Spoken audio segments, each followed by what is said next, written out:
નમસ્તે મિત્રો, આજે આપણે બનાવીશું લીલા મરચાંનું એકદમ ટેસ્ટી અથાણું। જો તમે આ રીતે મરચાંનું અથાણું બનાવશો તો શાકની પણ જરૂર પડશે નહીં, એટલું ટેસ્ટી લાગે છે। તો વિડીયો ગમે તો લાઈક કરજો અને ચેનલને સબસ્ક્રાઈબ કરવાનું ભૂલતા નહીં। તો ચાલો હવે બનાવીએ।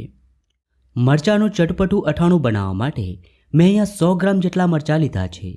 આ મરચાં ખાવામાં મોડા હોય છે અને આ મરચાંનું અથાણું ખાવામાં ખૂબ જ સરસ લાગે છે। હવે આપણે મરચાંને આ રીતે બે ભાગમાં કટ કરી લઈએ। તો મરચાંને કટ કરતાં પહેલાં તમારા સાફ પાણીથી ધોઈ સાફ કપડાથી લૂછી લેવાના। મરચાંની ઉપર પાણી બિલકુલ ના રહે એ વાતનું ખાસ ધ્યાન રાખવું। જ્યારે પણ તમે અથાણું બનાવો ત્યારે જે પણ વસ્તુનો ઉપયોગ કરો એ બિલકુલ કોરા હોવા જોઈએ, એટલે અથાણું બિલકુલ પણ બગડશે નહીં। હવે મરચાંમાં અડધો ટીસ્પૂન મીઠું એડ કરી મિક્સ કરી દઈએ।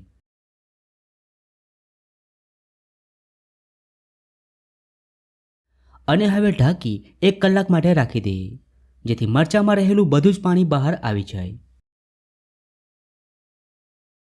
તો 1 કલાક પછી આપણે મરચાંને ચેક કરી લઈએ। તો તમે જોઈ શકો છો મરચાંમાંથી બધું જ પાણી રિલીઝ થઈને બહાર આવી ગયું છે। આ પાણીને આપણે હટાવી દઈશું, જેથી મરચાંનું અથાણું લાંબા સમય સુધી ખરાબ નહીં થશે। હવે આપણે મરચાંને એક બાઉલમાં લઈ લઈએ। હવે આપણે તેમાં મસાલા એડ કરી દઈએ। તો અડધો ટીસ્પૂન હળદર, અડધો ટીસ્પૂન વરિયાળીનો પાવડર, 2 ટેબલસ્પૂન રાઈના કુરિયા, 1 ટીસ્પૂન કાશ્મીરી મરચું। આ મરચું ખાવામાં હલકું તીખું હોય છે, આનાથી અથાણાનો કલર પણ સરસ આવશે અને ટેસ્ટ પણ। હવે તેમાં એડ કરીએ 1 પિંચ હિંગ। હિંગ એડ કરવાથી અથાણામાં ખૂબ જ સરસ સુગંધની સાથે સ્વાદ પણ સરસ આવશે। હવે તેમાં સ્વાદ પ્રમાણે મીઠું એડ કરી દઈએ, સાથે 2 ટેબલસ્પૂન તેલ એડ કરી એકદમ સારી રીતે મિક્સ કરી દઈએ।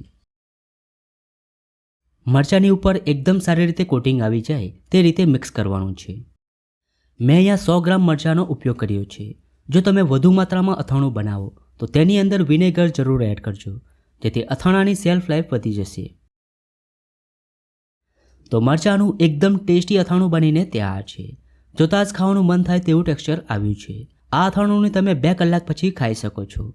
તો તમને આ મરચાંના અથાણાની રેસીપી કેવી લાગી?